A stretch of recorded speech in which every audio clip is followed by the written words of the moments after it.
ಅವರು actually Rajasthan sir ಇಲ್ಲಿ ಕಲ್ತಿರು. ನಿನ್ನೆ ಏನು ಒಂದು ವಿಮಾನ ದುರಂತ ಆಯಿತು ಅಹಮದಾಬಾದಲ್ಲಿ.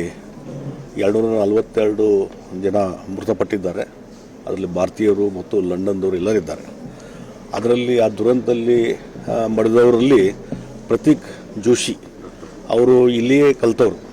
ಬೇರೆ ರಾಜ್ಯದಲ್ಲಿ ಅವರು ಜನ್ಮಭೂಮಿ ಇದ್ದರೂ ಬೆಳಗಾವಿಯಲ್ಲಿ ಕಲ್ತಂಥದ್ದು. ಅವರು ಸಹಿತ ಆ ದುರಂತದಲ್ಲಿ ಮಡಿದಿದ್ದು ನಮ್ಮೆಲ್ಲರಿಗೆ ಭಾಳಷ್ಟು ದುಃಖ ಆಗಿದೆ. ಮತ್ತು ಅವ್ರ ಫ್ರೆಂಡ್ ಸರ್ಕಲ್ಲು ಈ ಭಾಗದಲ್ಲಿದ್ದಂಥ ಅವ್ರು ಕೂಡ ಕಲ್ತಂಥವ್ರು ಇವತ್ತೆಲ್ಲ ದುಃಖ ಸೂಚಕ ಸಭೆಯನ್ನು ಅವ್ರು ಮಾಡಿದ್ದಾರೆ, ಕಂಡೋಲೆನ್ಸ್ ಮಾಡಿದ್ದಾರೆ. ಹೀಗಾಗಿ ಇವತ್ತು ಅವರ ಆತ್ಮಕ್ಕೆ ನಾನು ಶಾಂತಿಯನ್ನು ಕೋರ್ತೀನಿ.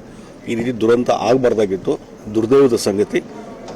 ಹೀಗಾಗಿ ಇವತ್ತು ಮುಂದೆ ಈ ರೀತಿ ದುರಂತಗಳು ಸಂಭವಿಸಿದ ರೀತಿಯಲ್ಲಿ ಏನೋ ಮುಂಜಾಗ್ರತೆ ಕ್ರಮ ಕೈಗೊಳ್ಳಬೇಕು, ಮತ್ತೊಂದಾಗಬೇಕು, ಇದೆಲ್ಲವನ್ನೂ ಮಾಡುವಂಥದ್ದು ಮುಂದೆ ಆಗಬೇಕು ಅನ್ನುವಂಥದ್ದು ಈ ಸಂದರ್ಭದಲ್ಲಿ ನಾನು ಹೇಳ್ತೀನಿ. ಪ್ರತೀಕ್ ಜೋಶಿ ಅವರ ಧರ್ಮಪತ್ನಿ ಮತ್ತು 3 ಮಕ್ಕಳು, ಅಂದರೆ ಟೋಟಲ್ ಕುಟುಂಬನೇ ಹೋಗಿರುವಂಥದ್ದು. ಏನಾಗಿದೆ, ಈ ರೀತಿ ದುರಂತ ನಡೆದಾಗ ಕುಟುಂಬ ಸಹಿತ ಎಲ್ಲ ಪ್ರಯಾಣ ಮಾಡ್ತಿರ್ತಾರೆ. ಪ್ರತೀಕ್ ಜೋಶಿ ಮತ್ತು ಅವ್ರ ಕುಟುಂಬದ ಎಲ್ಲ ಸದಸ್ಯರು ಸಹಿತ ಆ ವಿಮಾನದಲ್ಲಿ ಅವರು ಪ್ರಯಾಣ ಮಾಡ್ತಾ ಇದ್ದದ್ರಿಂದ ಇವತ್ತು ಎಲ್ಲರೂ ಮೃತಪಟ್ಟಿದ್ದು ಭಾಳ ದುಃಖಕರ ಸಂಗತಿ.